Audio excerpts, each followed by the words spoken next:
morning, everyone. Good morning. Good morning. Welcome back. Welcome back to the PorscheCooled Podcast. My name is Michael Barth. It's Owner Stories today. It's Tuesday.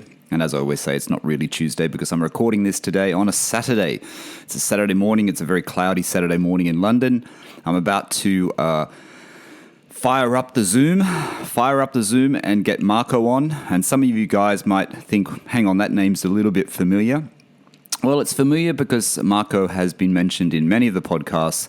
Marco is Steve's, I always find this term very weird, cousin-in-law. I'm going to say it, cousin-in-law, as Steve says. But Marco, I've never met Marco before. It's the first time Marco and I are going to chat face-to-face. We have chatted via Instagram and things like that. But Marco has got a very, very cool 911. You guys will know what it is in the title. I never like to say it. I don't know, maybe I'm superstitious. I always like to wait till we get into the story. Marco's also got a very, very strong car passion. He's also got a passion for other brands. So I think what I'll do is, before I start rambling, let me get Marco through Zoom because I got 3 minutes. I'm a little bit late this morning. It's Saturday. I like to sleep in on Saturdays, but I wanted to get Marco, and this was the best time to do it. If you want to be on PorscheCooled Podcasts, PorscheCooled Owner Stories, I should say, you can give me a shout out, give me a DM on my Instagram, either michael.barth or PorscheCooled, and I will get back to you and we can organize a time. There may be a period where I'm just going to take a little break from the owner stories and from the podcast. I know you guys are probably going, no, what are you talking about? It's just that I'm going to go back to Bahrain in a week's time, and I'm simply not going to have time to do it. But what I'm doing is I'm recording a few in advance so you guys don't miss out on some Porsche content over that period. We're not going away. We're not stopping the podcast. Nothing like that. It's just that my workload and my travel is going to be a bit intense. So I just won't have the time to do it. So that's about it. But anyway, let me get Marco and let's start talking about his PorscheCooled owner story. Okay, welcome back, everyone. Welcome back to the PorscheCooled Podcast, Owner Stories, number 46. And Marco's not aware of this, but I did a bit of an introduction beforehand. You guys would have heard this name thrown about the podcast by Steve and by me. Marco is, as Steve calls it, cousin-in-law. Is that the right term? Good morning, Marco. How are you? Welcome to the podcast. Morning, Michael. How are you? I'm very well. Thank you. Thanks for having me. I'm glad you're here. To the listeners that don't know, Marco and Steve are related by marriage. Marco's got a really cool car. He's got his first 911. It's not his first Porsche, but we're going to get into that. And Marco is in Sydney. So you're in lockdown. Steve was going a bit stir-crazy the other day when I spoke to him on last week's episode. How are you going, Marco? Yeah, pretty much the same. We've been messaging each other, just telling each other how awful it is, but suck it up. I mean, look, yeah, Australia's been pretty lucky up until now, but it is, look, it's not ideal. It's not ideal. So are you sneaking out for those occasional drives? Are you allowed to do that, or are the COVID police going to stop you somewhere along the way? At the moment, we're allowed to get out within our LGA, which is good, within at least 10 kilometres. And I won't lie, I've snuck in a couple of short trips in a couple of the cars, which is good. Yeah, I think you have to. Yeah. All right, let's start the story. Let's start your owner's story. I always like to start at the same point, and that starting point is, where it all began. And a lot of, there's, I guess, 50-50. Some owners have been thinking about Porsches since they were a kid. They've had the model car, they had the magazines, they started seeing it. A few people have always thought these are going to be unobtainable. How am I going to get to the point in my life when you're a kid to be able to afford such a car, such an expensive sports car? So tell the listeners where it all began with you, Marco. Was Porsche something that, when you were growing up, was something that you noticed? Did you have family or friends or neighbors that owned a Porsche or a 911? How did that start for you? Well, not so much Porsches. When I was growing up, and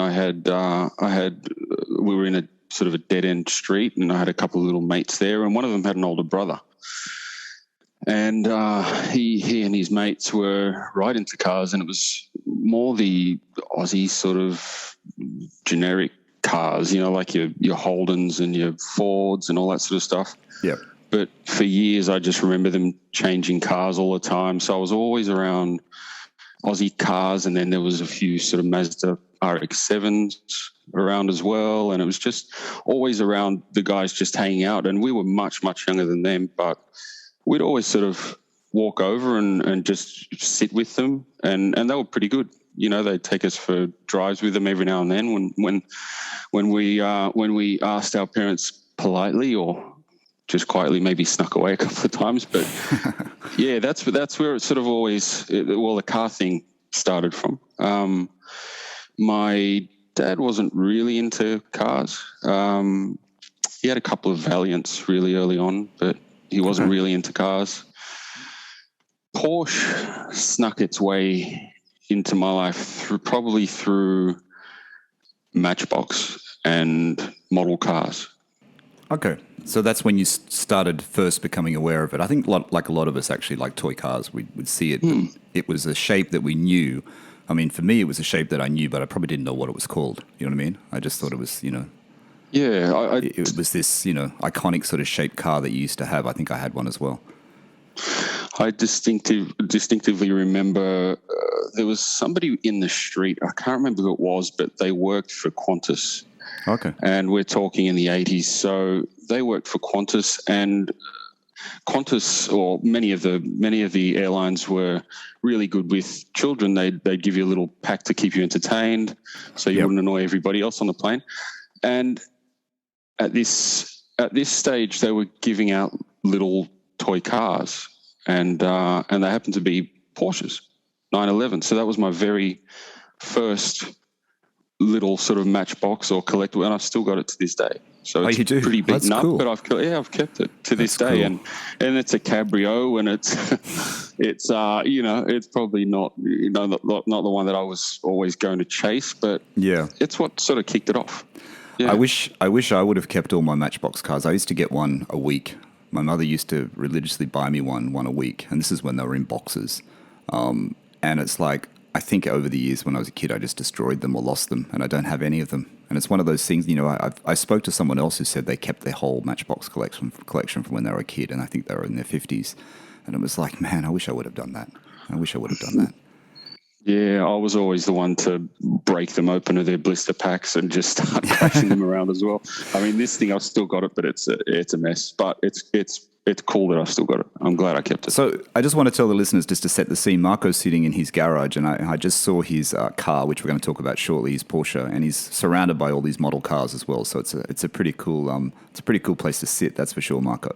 So with the car thing, okay, so you weren't really into Porsches. You had the Matchbox. You saw RX-7s. There was Australian cars. Your dad had Valiants. My auntie used to have lots of those Valiants with those wings, those very crazy Valiants. So what was the first? You're getting your license. You're starting to drive. How does your car passion change then? Do you start thinking more about Porsche then, or do you start looking at other cars and thinking, I want to collect some of those? What was the first memorable car that you started to, chase after? So, first memorable car, I got a hand-me-down, which was pretty lucky in the day, and that was a little Ford Laser, and I loved that thing to bits. It was a little automatic, nothing special. But it sort of, I don't know, it taught me that, whatever you have, take pride in and love. And then I was always into the German cars, although back then it was mostly about the Japanese cars. All the grey imports were coming into Australia. The whole Fast and the Furious stuff was coming out, and it was all about the Japanese cars. But for some reason I preferred the German cars. So my first real exciting car was a Mark IV Golf. That was my first brand new purchase that I worked really hard for, and I was really proud of that thing. Yeah. So the Mark IV Golf. So you owned that for quite a few years. I had that for a couple of years, and then I was with my now wife at the time, and eventually we ended up in another Golf, a Mark III VR6. So you'll sort of notice that I'm littered with a lot of Volkswagens and Golf. Okay. So you went from the Golf, you went to the VR6, which was a great car at the time. Fantastic car, right? Sought after. So this Sorry? started the Volkswagen. This started the Volkswagen journey, did it? This was the start of it. So you're getting into the slightly newer ones at the time. What followed after the VR6? So the VR6 really taught me what the Germans could do in terms of putting a bit of performance into their cars. I knew they were well built. With the Mark IV, it was a great car, and I still love them to this day. But the VR6 was something else. I mean, look, little hatchbacks or any other little hatchback now will run rings around it. But at the time, it was a pretty special car. Then, as many people say, life happens. So married, looking to get, start a family, and we did. And the VR6 was sort of getting to the point where it needed a little bit of money spent on it. And I just thought, look, I'm just going to be sinking money into this thing. So I ended up buying your family wagon, a Toyota RAV4, and I thought, right, this will do us for however long, and we'll just sort of keep going with that. But I ended up buying myself a little 1970 Volkswagen Beetle as well before the VR6 left, and so I thought, look. Sorry, Marco, did you buy that? Sorry for interrupting that. Did you buy that because you knew you were going to have a family car? You knew you were going to buy a RAV4? And for the international listeners who don't know what a RAV4 is, I don't know whether they're available ever. It's just like a medium-sized SUV, or small to medium-sized SUV, I would say. Did you buy the Volkswagen because in the back of your head you thought, I'm going to be really bored with the RAV?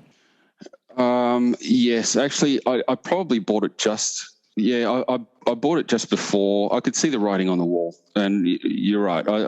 I had the thing sitting there. It was pretty rough, and it was sitting in the garage. I had a motorbike at the time, actually. I forgot.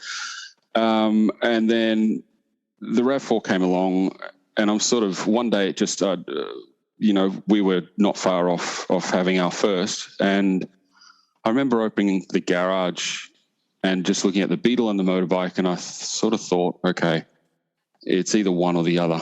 So I sold the motorbike and decided I'd do a quick respray on the Beetle.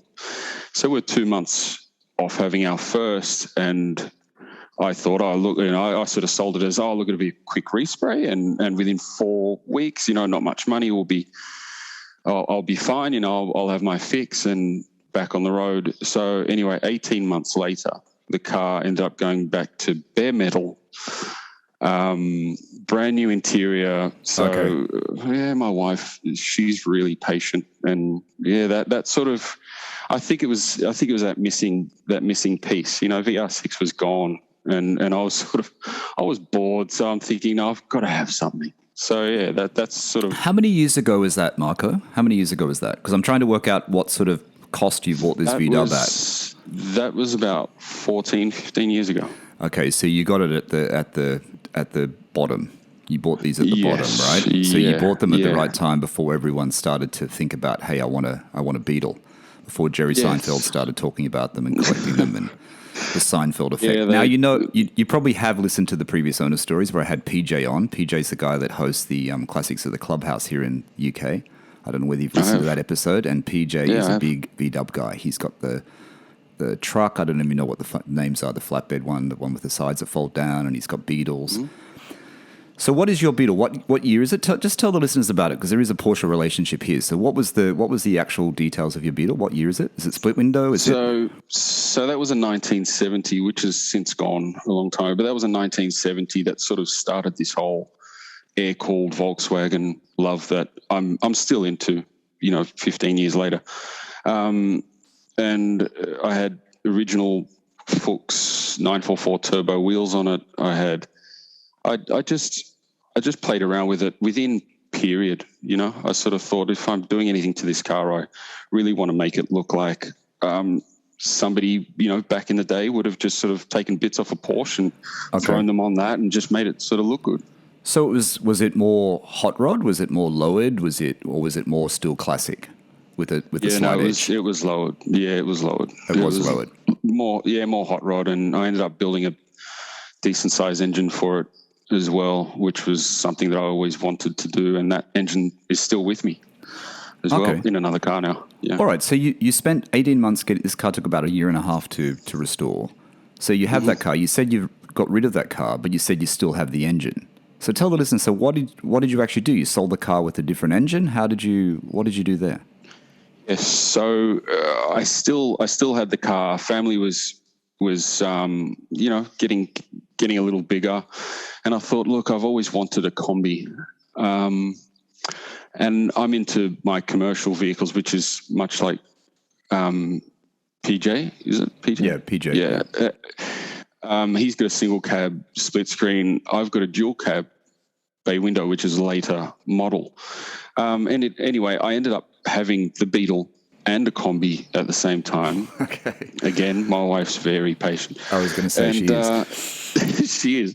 So, look, I ended up selling the 1970 Beetle, my first project. And, I wish I had it. I wish I still had it. But if I didn't let it go, it wouldn't lead to, other things. So let that go. Took the engine out of that and ended up putting that engine or shoehorning it into the combi. Oh, okay. So Beetle's gone. I had the combi, and again, I held onto that for as long as I could until it just became impractical. In the meantime, I had picked up a Mark V GTI Golf. Okay. So you've gone back to newer again. So you've gone back to not a classic VW, gone to a newer model.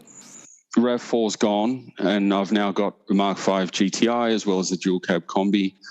But again, the combi was just getting impractical, so I ended up letting that go and getting into, just a general dual cab family wagon again.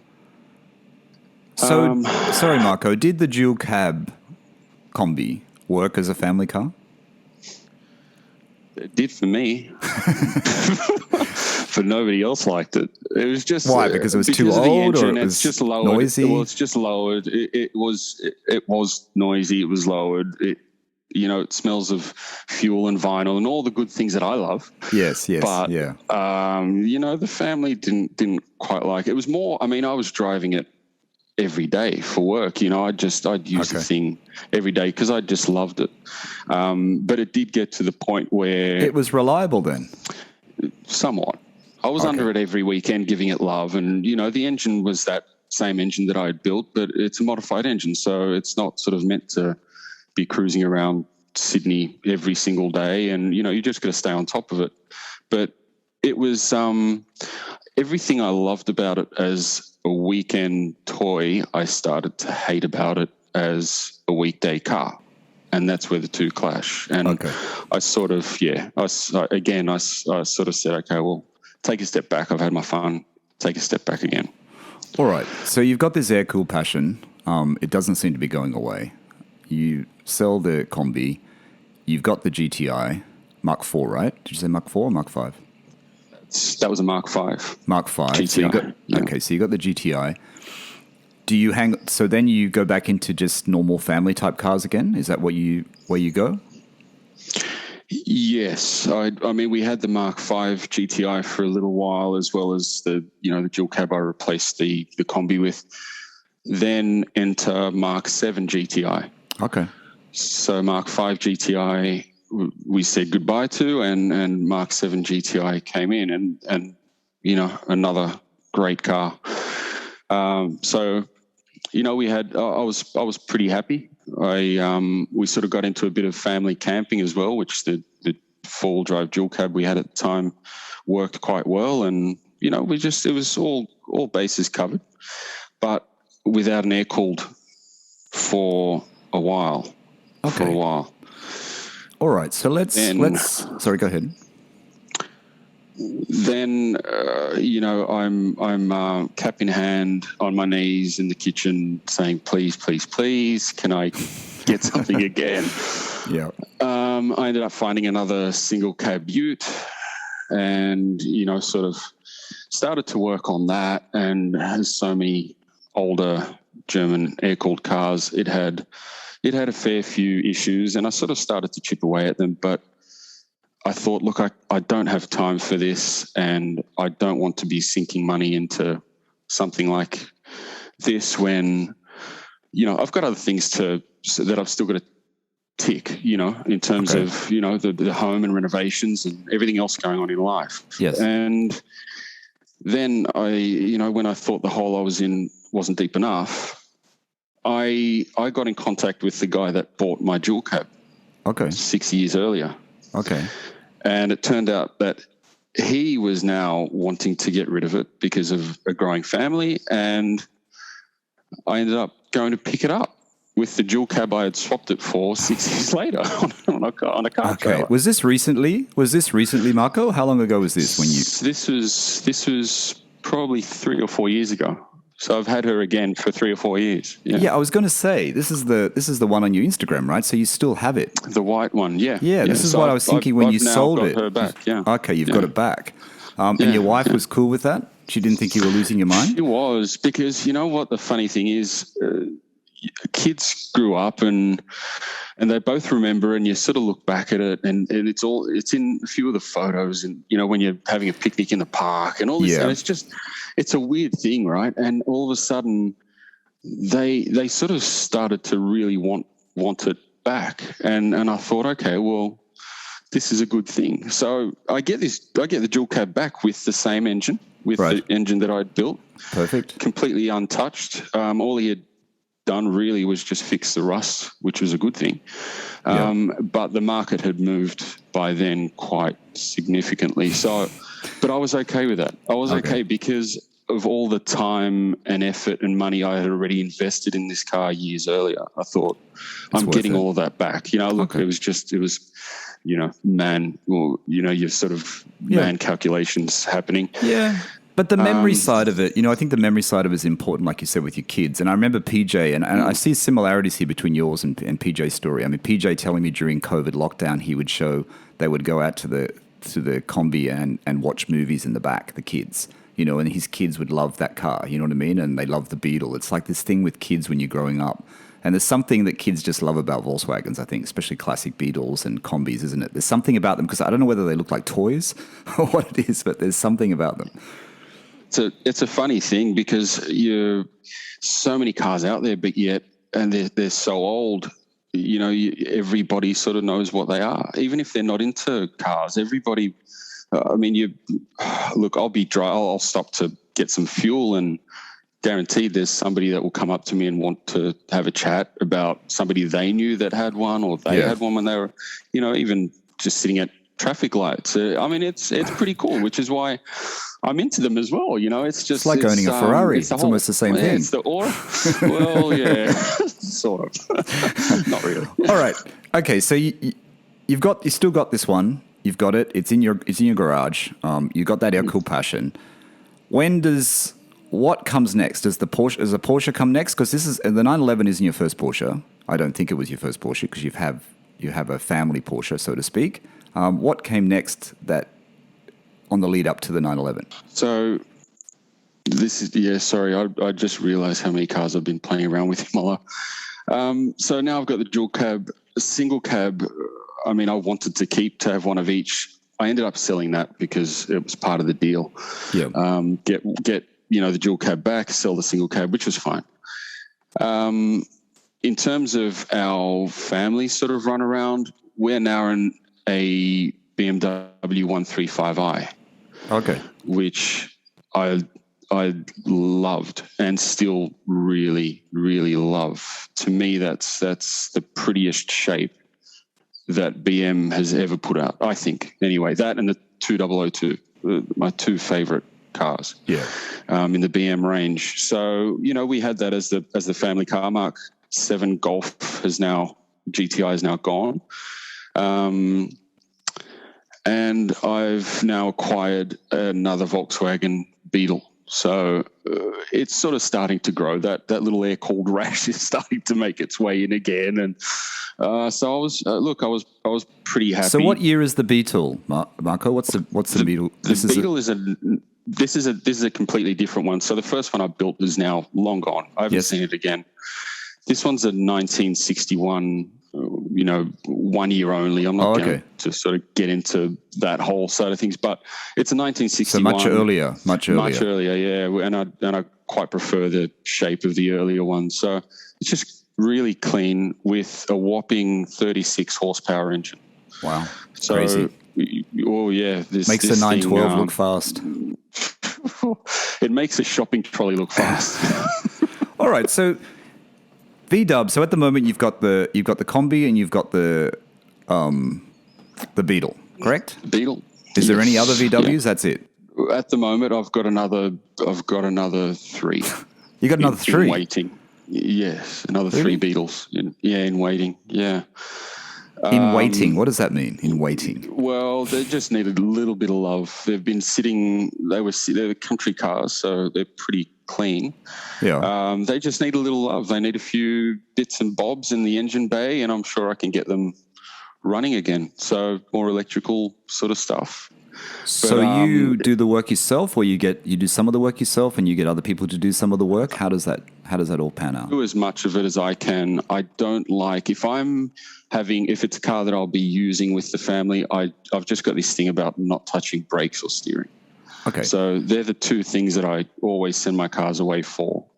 Because look, I'm pretty confident I could give it a go, but the back of my head, I just much rather have somebody else take care of those important things. I can have a clutch cable go on me, which is fine, but yeah, not brakes and steering. Now you're sitting in your special garage, and I saw your 911 before for the first time on video.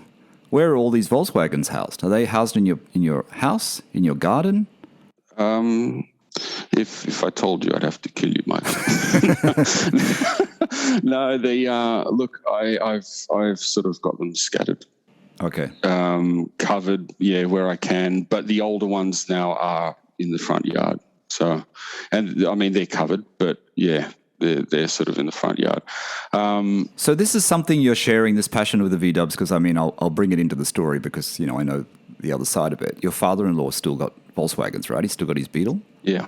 Yeah, so he's still got his Beetle. Yeah. Yeah. So you share this passion with him? Yes. Yeah. He's great. Like the car passion it's so good when you've got somebody that, that is in your life that, just loves everything you love. And, it's great. And look, my wife, she appreciates really nice cars, which is That's good. Great. Which is good. Yeah. She's into them as long as they don't sort of cause a havoc. But, send you broke. Or send me broke. Yeah. I'll just say to the listeners, because I want to get onto the 911. I'll just say to the listeners, if Marco's father-in-law is Steve's uncle. So if everyone's heard the podcast many, many times, Steve's always talking about his uncle. That's Marco's father-in-law, who has a bit of a car collection. So, all right. So Porsche, first Porsche. This is not your first Porsche. What was your first Porsche, and how did that come about? So the 135i is now too small, and I'm holding on to it as much as I can because I love that thing. Obviously not the 1M. Well, they're increasing in value, aren't they? I know. The 1M, which Steve had, what a great car. I mean, that had everything. Look, the 135i, they've got a fair bit of power. They just look really good, but when you're looking back at your eldest and, her knees are touching her chin because she just doesn't fit in the backseat. Yeah, look, you don't have much of a leg to stand on. Yeah, and that's the problem with those BMs, isn't it? Yeah, you don't have much of a leg to stand on with your wife. So it had to go, and I thought, oh, here we go again. Yep. I've now got to go back into the whole, boring SUV family wagon thing. But it was okay because I had some air cooled with me now. So, I sort of, we sat down and had a good chat and tossed things around. And then I took a trip out to a wholesaler in Artarmon in North Sydney. Okay. And look, it was just one of those things where my father-in-law and I had a little chat and we said, oh, you know what, let's just go out and have a look. And it was a white 2012 Cayman S V8 with the GTS body kit on it, and this thing had every box ticked. And I thought, look, it's really not the direction we're going, and she'll never buy it. I've tried this whole on your knees. It's not going to work again. Forget it. But I thought, we've done it many times here, and I would just sort of head out and have a look at cars, Yep. And as soon as I saw it, I thought, yes, I've got to get this thing because it'll do the whole family thing as well as be a little bit of fun. And it is. It was a one owner car, really clean. Back seat had never been sat in, but it had a lot of boxes ticked in terms of options. There was, I think it was $75,000 or $80,000 worth of options. It was crazy. It cooled seats, heated seats in the back as well as the front, and oh gee whiz, she ticked every box, including a. For a second there, I thought you said Cayman S. I wasn't listening. Did I? Yeah, I thought you said Cayenne.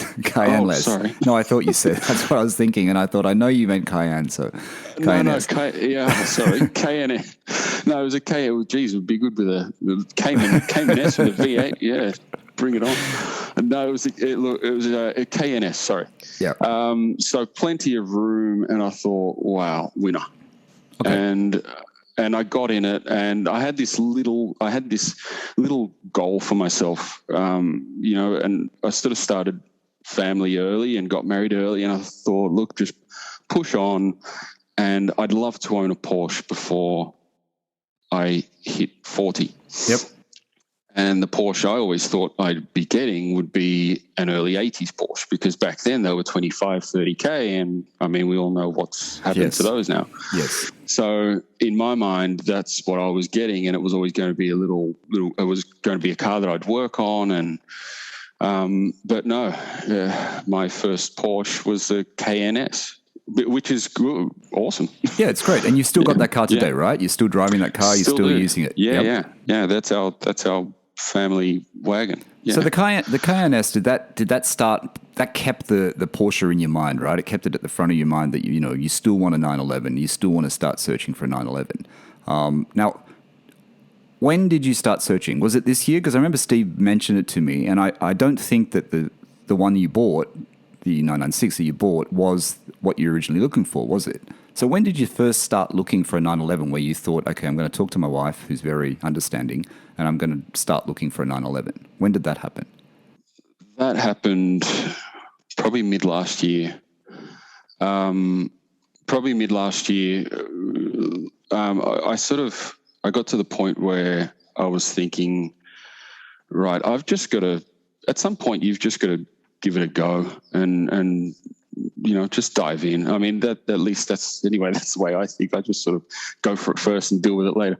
But I sort of thought, look, if I can, and I have to sell a few of the air-cooled cars to sort of make this work, then I'm really happy to do that, because ultimately this was my dream. And I'll add to that, meanwhile, I've seen my uncle had an 80s Targa. Yes. And then obviously I met my wife, and my father-in-law had a 993 at the time. And I remember the first ride in that 993. The temptation is there all the time. I was going to ask you that question. How did you deal with your father-in-law's Porsches? Over the years, because I've heard about them. I have heard about them. Yeah, no, look, the 993, he had the SC. I barely got to see that. He ended up trading it in for the 993. But what a great car. Still remember the first trip I took in that car, and it was amazing. Tiptronic, but look, it was a beautiful car. Yeah. And then along the line, Steve was getting his 964, and then that turned up, and eventually he got his 993, and it just kept feeding the fire, And I thought, just keep your head down, just keep working from these little air-cooled Volkswagens, and just keep your head down. And that's what I did. And I sort of thought last year, when's the right time? When is this right time? When are the clouds going to part? And now is the right time. So I thought, let's start. And I've always been looking. I mean, when it's your passion, you're always looking at them. You know, you might not be able to afford them, but you're reading everything about them. You're looking at them online. You're watching auctions. You're doing all sorts. So, again, I've got a very patient wife. I sort of said, I think now I'll start to seriously look at something. Yeah, and it's great you've got that support because you've got Steve there in the background and you've got your father-in-law in the background, you know what I mean, who are both, you know, Porsche fans. They've had a lot of Porsches. They can give you that advice. You start looking middle of last year. So did you start looking, you know, people will know what you own because it's in the title, but we haven't introduced it yet. But did you start looking for a 996 or were you looking for air-cooled? What did you start looking for first, Marco? And did you set the price limit that you wanted to spend, or you had a bit of flexibility there? I sort of I started off like many people. I mean, look, I didn't want to be crazy. I sort of thought I'll go out and just sort of have a look at a few cars and see what X amount will buy me. And I quickly realized that X amount doesn't buy you much. Yeah. And I mean, I don't want to sort of sound snobbish, but I sort of came away after having a look at a couple of cars and sort of thought, look, if that's what I'm sort of going to spend and that's what I'm getting for that money, I'd rather just stay put. Because I still really enjoy the Volkswagens and the air-cooled and all that sort of stuff. And I thought, look, I'll hold off and then maybe come at it again. And look, there's no holding off. You know, the market is just, it's crazy. So I stepped it up. I was looking at 996s at first. There was a couple of 997s, more the PDK, but I really wanted the manual. And then I thought air-cooled. The 993 was always the car that I really wanted. Because it just had the best of both worlds for me. It had the air-cooled coming from my whole Volkswagen, my whole Volkswagen history, and just for me that ultimate Porsche. You know, it was a beautiful, beautiful car. But not at. But you couldn't find one? No, not at the price that I sort of started to look at. Then I put price aside and said, okay, well, look, now I've sort of seen what this sort of budget will buy. I've got to sort of put that whole budget thing aside and actually go out and have a look at a couple of 993s, good 993s. And I always thought to myself, I want this to be special. I want this, whatever it is, to be special. To me, you know. So I ended up finding a nice Cabrio 993 manual, really low kilometer, drove really, really nicely. And the first time I went out with my eldest, had a look, and I loved it. You know, it put a smile on my face, but there was something that I just couldn't shake. And, you know, it was probably the Cabrio thing, but I came away from it saying, all right, well, now you're looking at spending a fair bit more, but you know what this special is. Yes. And I went back to look at it again, and Michael, I walked away from it the second time, and I actually went out to have a look at it with my father-in-law that second time. Okay. And was this the black one? Having a really good. Was this the black one? No, it was a silver one. Okay. Silver one in Barrel. Yeah, at a dealer. The black ones, I did have a look at them. There was one that was the written off car, and there was another one that was, just looked. They all one in Queensland with black wheels. Yeah, they all sort of had their own story. Yeah, and I had a good ring around, and I was chatting to people and doing all that sort of stuff. But this was by far much lower kilometre, very clean car. Okay, good history. Good. But I walked away from it.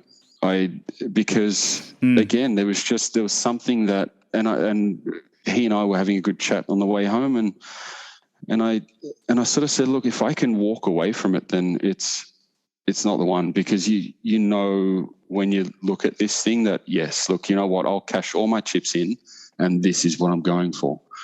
So yeah, I guess with the Cabrio, it is a bit hard with the Cabriolet. And it's weird though with the Cabriolet, because I have to say in the last couple of weeks, I think I've had 3 messages from people who have bought Cabriolets, 993s and old 80s ones, who have just sent me pictures. People just send me pictures of cars they bought. And I still think the 993 Cabriolet, and I know Nick Murray has one on YouTube and stuff like that, and Zuckerman on Spike's Car Radio just bought a 993 Cabriolet as well. I think the 993 Cabriolet is I think more and more people are going to look at them because of the fact that the coupe is so expensive. The coupe is so expensive, the hardtop. But then you're not going to get a cheap one, are you? That's the problem. You're still not going to get a cheap one. So I kind of have an idea of the price you're looking at. So then do you stop then looking at 993s? Do you go and look at 997 Carreras or Carrera S's? Where do you go then? I mean, you're not looking at GT3s, right? A GT car is not something you're looking for? Well, look, I would have, but the market is and was hot.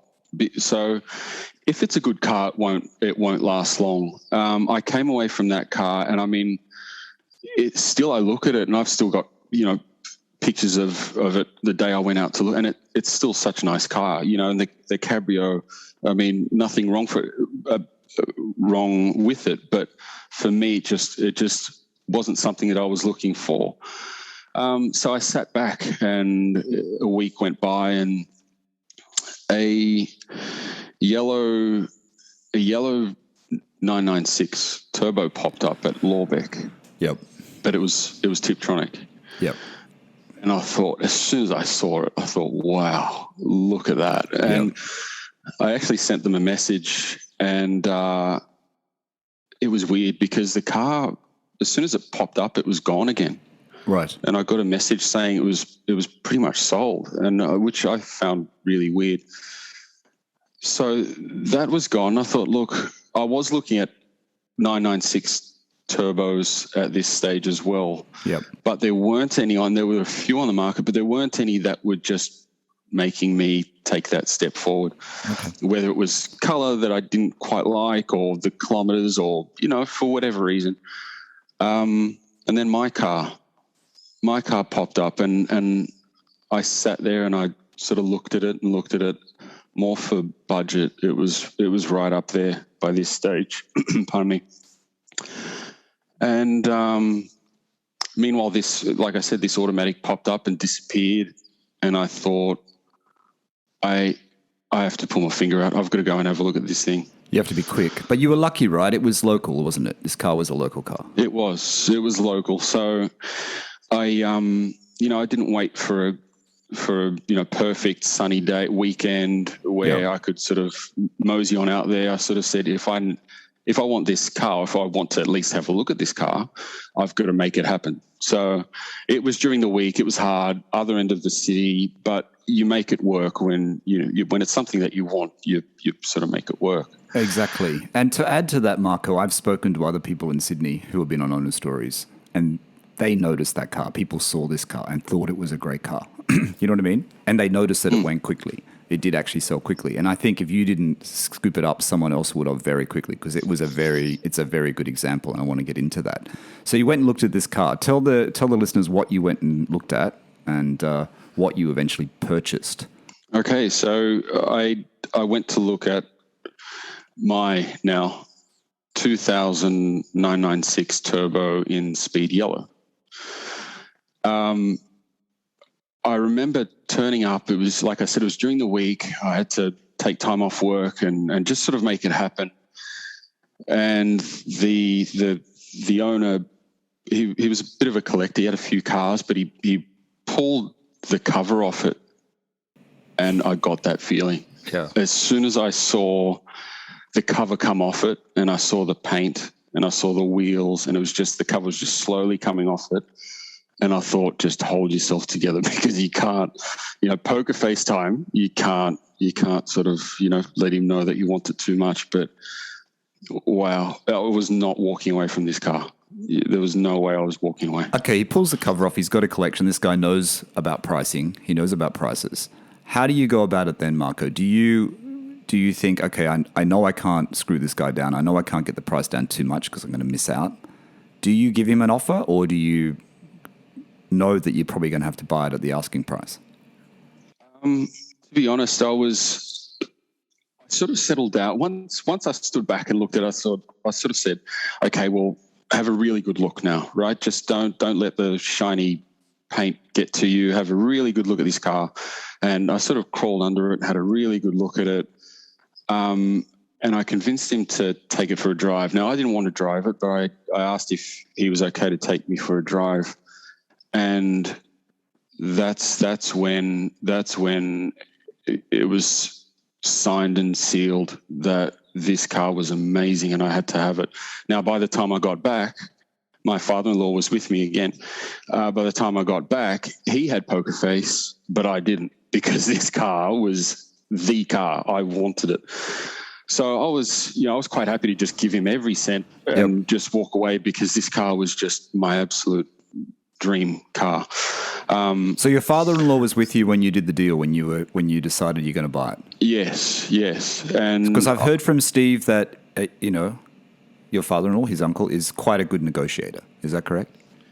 He is, and I am as well. Like I really like that whole part of doing the deal with cars, and people that I know that ask me to go along with them, and I'm quite happy to sit there and just look. I think it's a bit of fun, and I sit there and just, within reason. You don't want to be rude or anything, but you just try and get the best deal you can.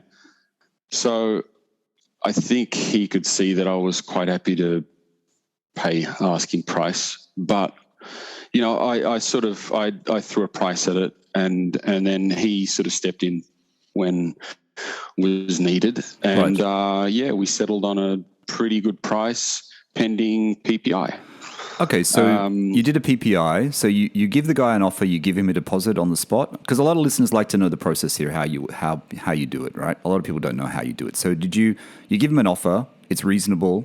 You give him a small deposit at that point?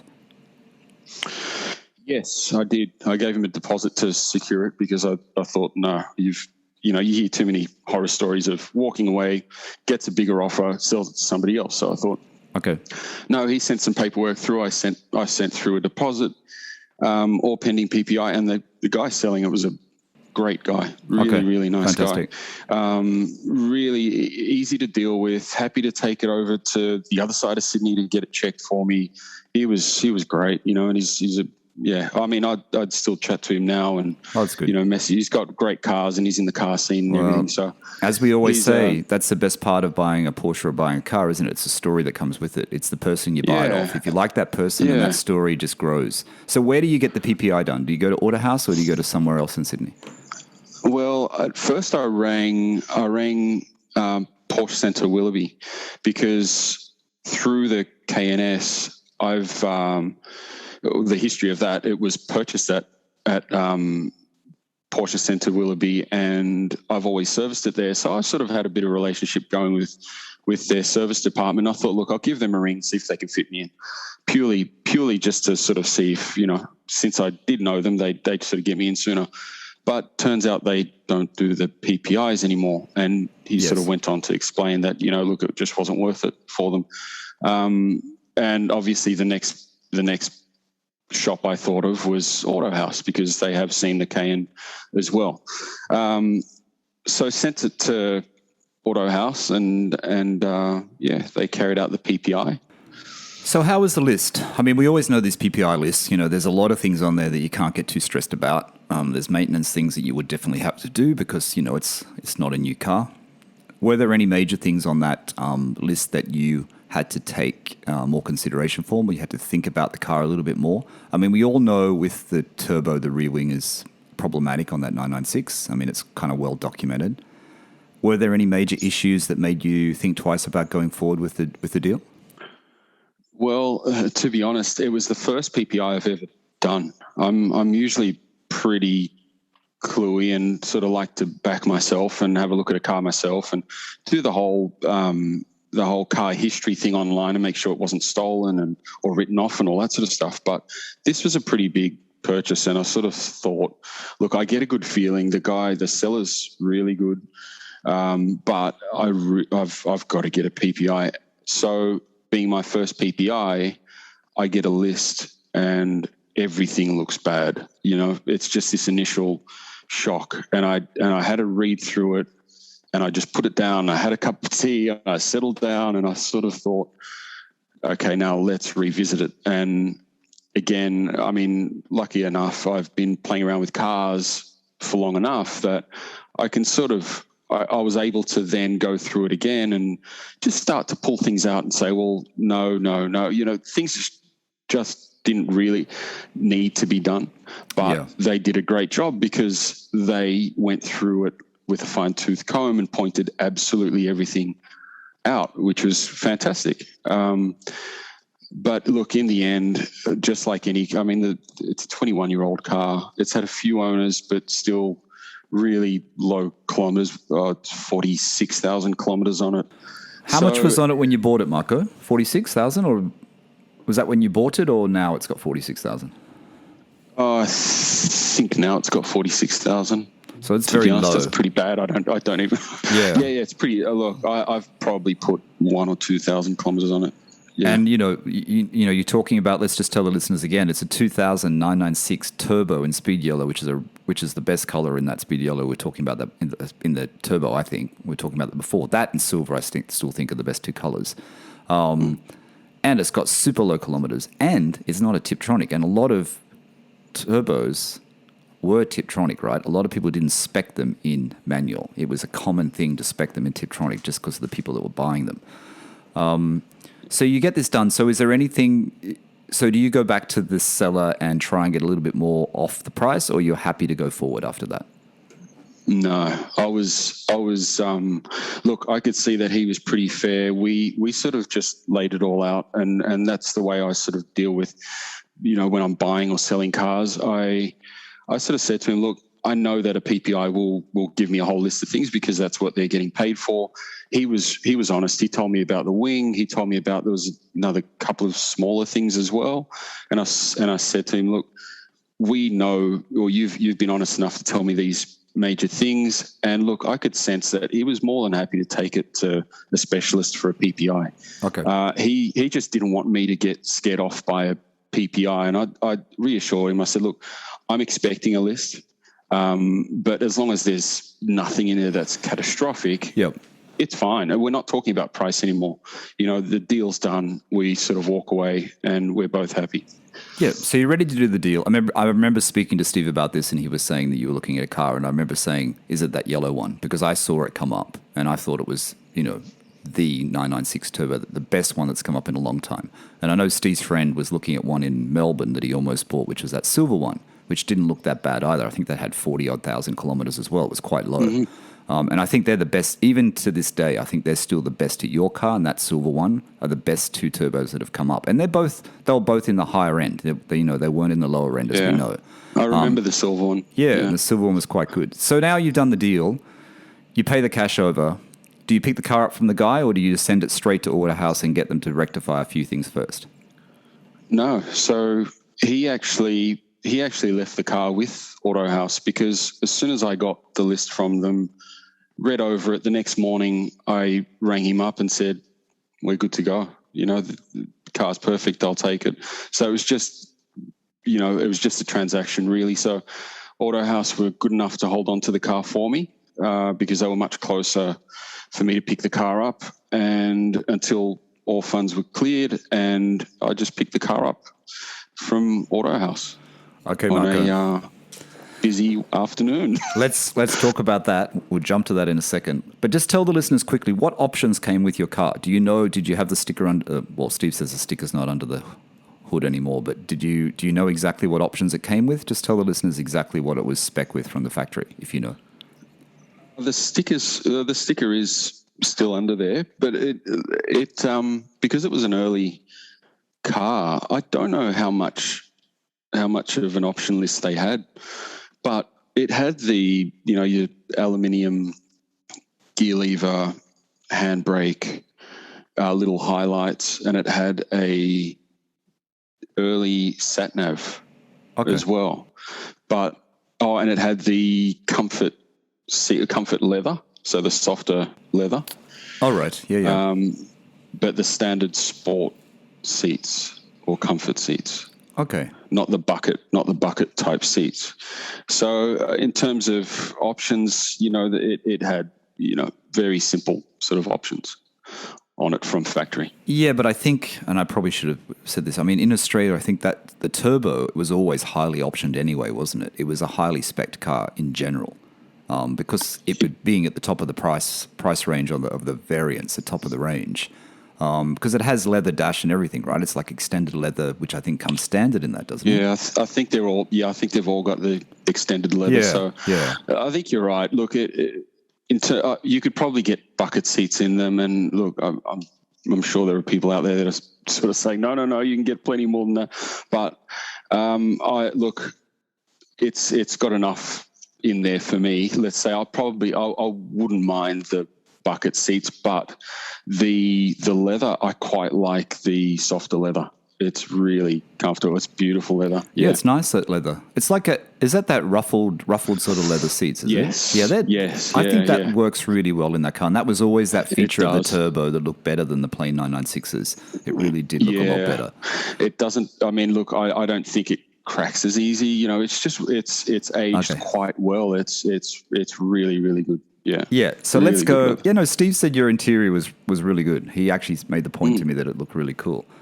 So let's go to that day, and you're at Autohouse, and I know where Autohouse is, and they've got that long driveway, and you've got to get out onto the traffic on that road. And if that road out the front, you've got to go across the two lanes, I don't know which direction you're going in, it can be a little bit scary, especially if you're in your new 911. So here you are, you're at Autohouse Hamilton in Chatswood. You go and pick up your new 911. You're in it for the first time.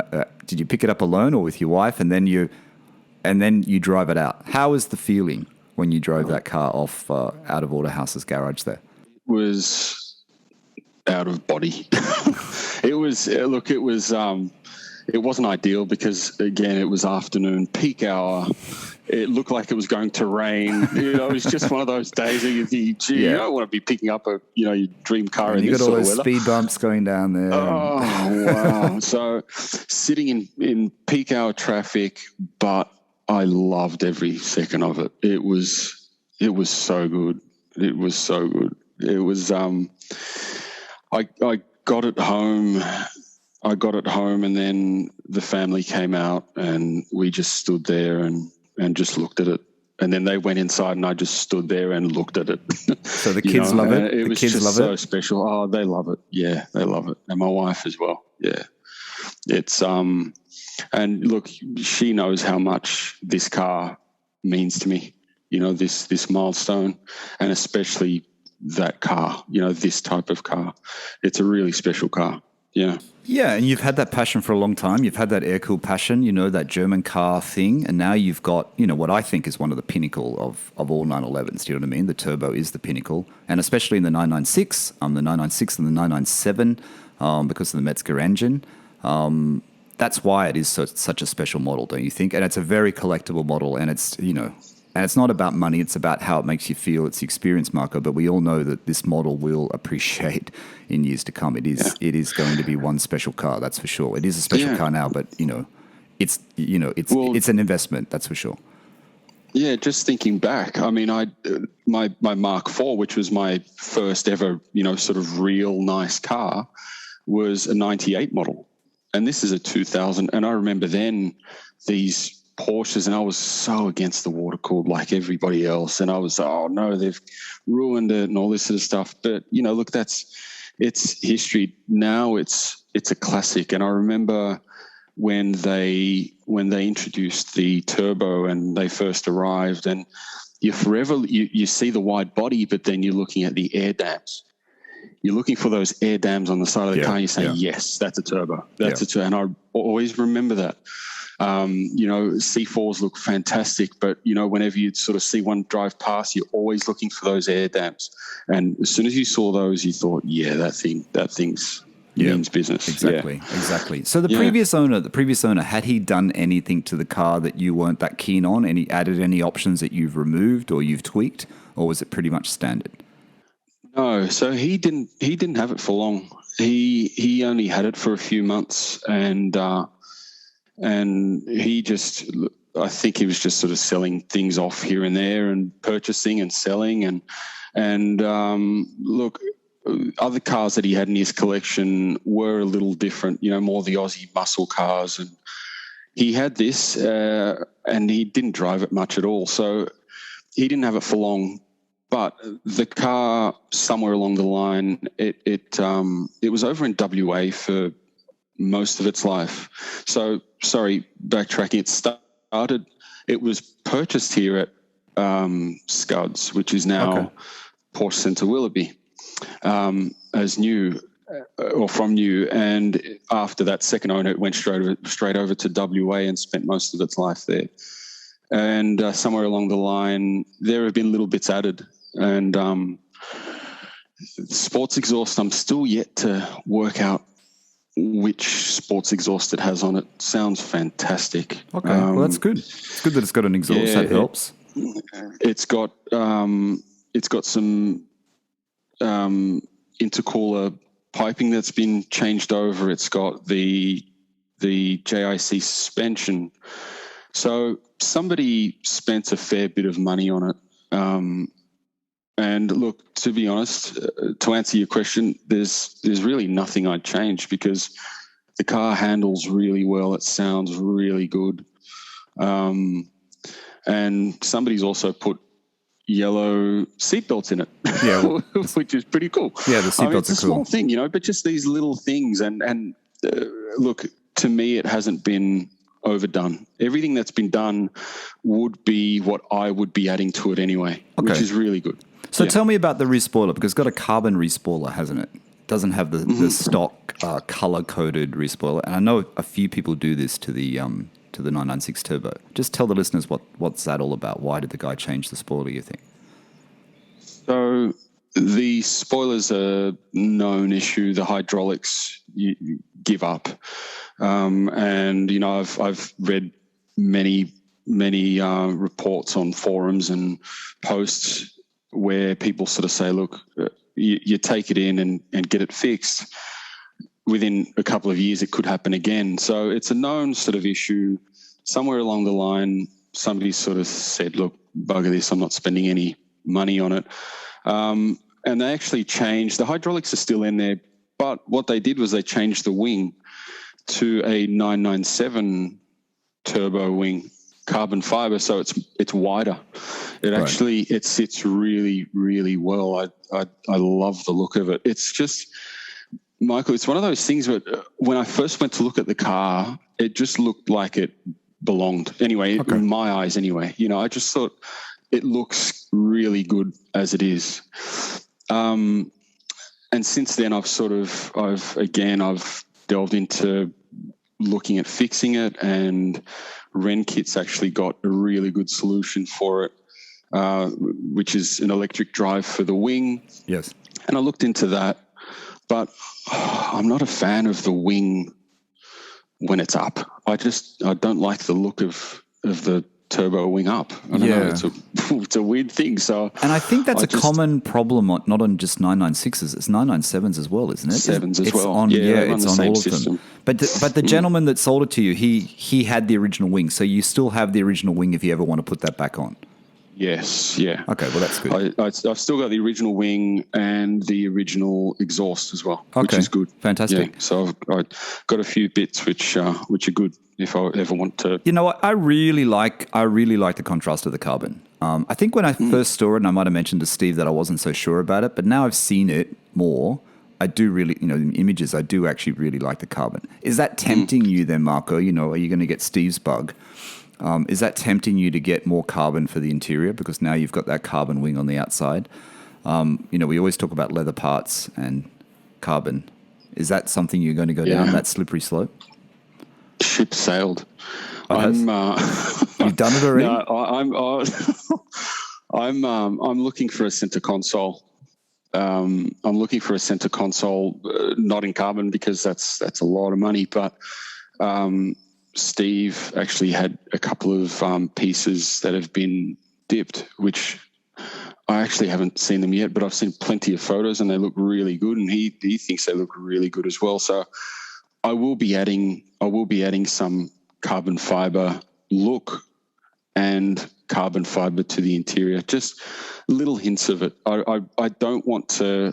I'm pretty patient. I like to do things slowly and just add things bit by bit so they complement the last thing that was put on. I'm not. I don't sort of want to just run a list and throw everything on it. No, you don't want to do it all at once, do you? You want to just enjoy it and just live with it and see, otherwise you can go a little bit overboard and you have things you don't really need. I just bought a whole lot of leather parts for my 997. Well, not recently, over a year ago now, which are just sitting in Australia. But only because it was just easier to get them all at once, and I'll just add them. I might not put them all in at once. I might just add them gradually, and just enjoy it over the time. But the dipping thing, the carbon fiber thing, I know someone that I spoke to, and I can't remember who it was on a very early owner stories, or who was in the UK, who told me about that. In fact, I think it was Barry, who's got the GTS. I think it was Barry, actually, and he found a company near his home in Manchester, and he had that done for his sills, I think, for his side sills. And the result was really good. The result was actually really, really good. Yeah, so I think that's like I said, I haven't seen Steve's, but the pictures he sent look really, really good. And really are you gonna borrow one of Steve's one of his knobs that he has, because he's got so many of them, and you can try it out before you buy it? Yes, I have. I've now he's bought two more. Yeah, I know. He's doing well in the knob department. Steve, we know you're listening and laughing inside. We know you're laughing inside.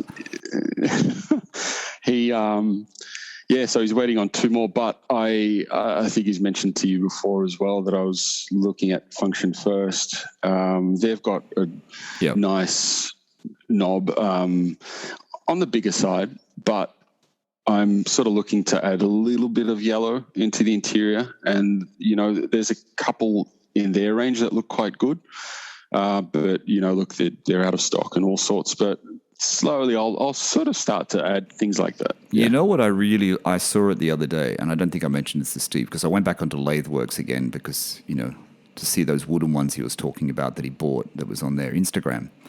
And I had a look at Latheworks, and I really do like the stainless steel shifter, the knob. They've got this, and I saw it on someone else's Instagram, actually, and I think they had the tag, and I saw it. It was the stainless steel with the black, and I don't know, it kind of looked really cool. And I know they have that in titanium as well. I think they do it in titanium and stainless steel, and I thought maybe that's better, because I was thinking about getting one of their black ones, but I want to see Steve's first. But then I thought maybe I could go stainless steel, or even titanium might look good. But there's so many things out there. So let's go back. I want to go back to the experience, because, you said you picked up the car from Autohouse. It was a shitty day. It was a lot of traffic. You still had a great experience driving it home and then showing your family. The first drive, the first real drive. Now, I've spoken about it 1,000 times before. When I first went for the drive with Steve, we went to the Royal National Park, and then I felt what I actually had. I felt it going around those corners, going down to, the Royal National Park. I felt the weight distribution. I felt the power. I was a bit nervous. What was the first real drive, Marco, where you did actually smile and think, "Wow, now I'm definitely in a 911"? We did. Steve and I went on my first run down to the national park, and that was good. And I shared that drive with my father-in-law, which was really nice, because he was part of the journey, and he was with me through the whole looking at this car and looking at that car. So it was really good to sort of head out, but I held back a lot, because I'd only really driven the car home and then just locally, and this was a pretty big drive. So here I am in the national park. I've never been to the national park, or in a very long time, actually. But I just didn't know the road. So look, I sort of skip a couple of trips later, and we did the Putty Road, which was the last trip I'm pretty sure we did. Yeah, I love that road. Oh wow, that's when I really let rip, and the car's scary. It's fast. It is. Michael, you have to, when you're back in Sydney, I'll take you for a drive. I've said to Steve already, and I don't know if I said on the podcast, we have to do the Putty Road. I like the Putty Road because I like how it's long. I mean, Steve made a joke last time that we came back on the Putty Road as well, and he said you should take the expressway, but I thought that was just what you did. It was a great drive. Yeah, that drive. Very few cars. Much better than National Park with traffic on the road. Not many cars. It's much, much nicer. Yeah, so we did that drive on a Friday, and we took off nice and early, and oh wow, what a road and what a car, and to top it off, you sort of head we into the Hunter Valley. That's he sort of really got into it. Well, I'm far from getting to really know this car, but what an amazing car! There's comfort. I'm comfortable in knowing that I can slowly just keep pushing it and pushing it and pushing it, and I'm nowhere near its boundaries. Yeah, but yet I'm still getting so much back from it already. Yeah. No, you've got a great 911, and that mezger engine, that bulletproof engine. So where are we? Let's go to So what else is planned then? What else are you going to do? Is there anything? So there's nothing major you want to do to the car? Everything. That's what I was going to ask you about, the tires. When you went on this putty road drive, is that when you had your original tires that were on the car, or was that after you changed to the new tires that you bought? No, so we had a chuckle about that as well, Steve and I. His tyres, pardon me, were slightly older or a little more worn in than mine, but that was the first trip on brand new tyres for me, so they were pretty much green. And here I am rocketing down these roads, but again, and it was dewy and a little wet, and it wasn't a fantastic day, but it wasn't a perfect day to go out on that sort of drive, but the tires felt much better. The old tires were really noisy, and I was pretty much just waiting to find. This is another thing. I just like to find good repairers, or anybody I send my car to, I really want to trust them. So I did. I ended up finding a good tire shop and had a really good chat to them, and they knew exactly what I wanted, and car went in there, and I did the whole OCD thing and got them to move the wheel weights. Yes. Do you know the wheel weights that are on the inside? Yeah. I didn't like where they were sitting, Michael. This is my illness, because you could see them. I didn't like the fact you could see them. So all of these things. So I needed a shop that would put up with my OCD. And it's like when they take it's like when they take the old wheel weights off, and you can still see where the old wheel weight was before as well. Where you see the gunk. Yeah. So the old tires. Sorry, Michael. The old tires you had to change. Just tell the listeners that because they were very old or they were very worn. They were very old. They weren't so much worn, and I found that after every drive, I was just getting what looked to be this black soot all over the car. Okay. And at first, I sort of thought, well, look, I know that turbos can run a little rich, and you can get it on the back of the car, but it was on the doors. So I thought, right, these tires are breaking up when they heat up, they're breaking up, which was probably why the first two runs that I did were a little tamer, because I knew that I was on old rubber. But process of elimination, I like to sort of I wanted to get to know the car. It had been, the inner guards, I think Steve's mentioned it before, the inner guards had some scuffing on them, so they had worn through in a couple of spots. And before I changed tires or anything, or adjusted any suspension, I wanted to find out what was happening. And look, in the end, it turned out that wheels were fine, tire setup was fine, suspension was fine.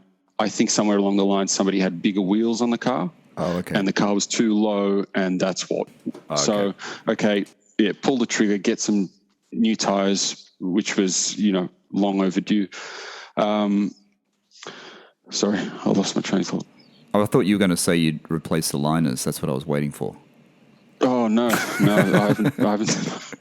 haven't done that yet. So look, I've tires are on, and it is now booked in with Porsche Centre Willoughby.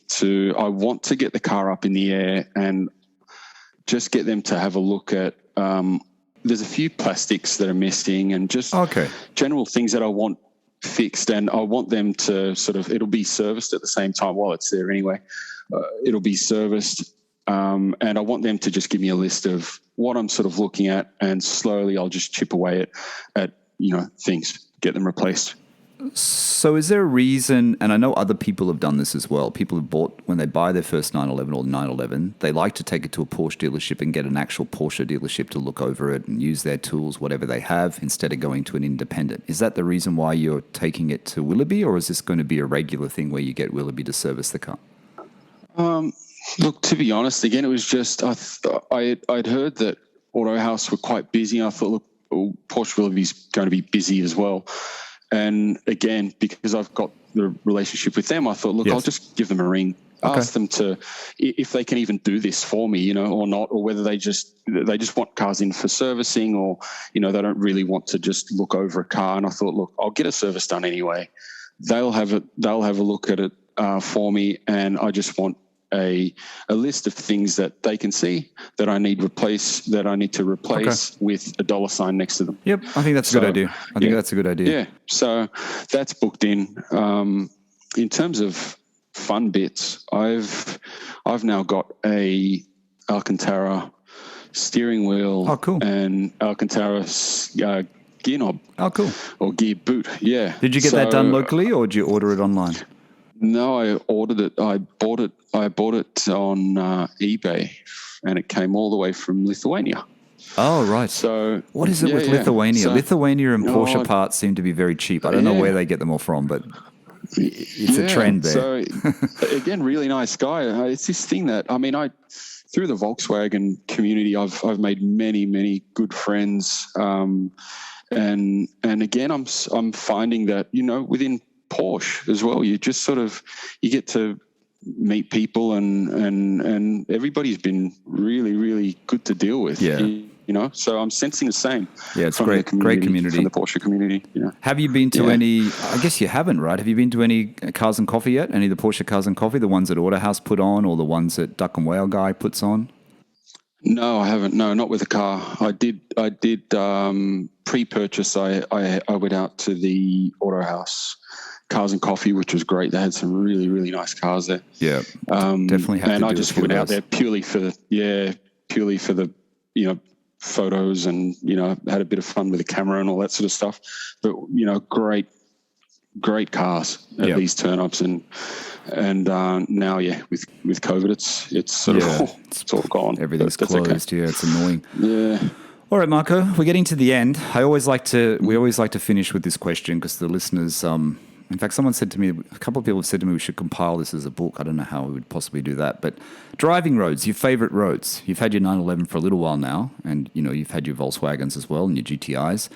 If someone's coming to Sydney, if someone's coming to Australia, what roads would you say definitely, you've mentioned the Putty Road already, but what roads would you say definitely take your 911 or definitely take your sports car on? Again, I go back to Putty Road. It is...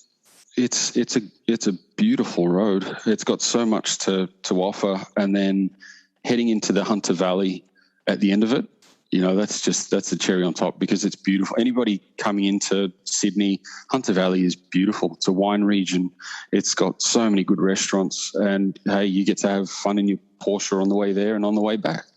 The only other one I could probably suggest would be the Bells Line of Road into Lithgow, and ticking the Bathurst track off your list, heading into Bathurst and around the track. Not that you can race around there, but wow, I've been there a couple of times, and it's amazing. Everybody knows the whole Bathurst race, and it really makes you appreciate how good these guys are. Mount Panorama, wow! So that's a really good place to head as well. Yeah. Absolutely, I would agree with you on that one. And the Bells Line of Road, you're right. The last time I drove that was when we had to go to farms out in Warren and in New South Wales for a work thing, and we took a van and we actually drove on those roads.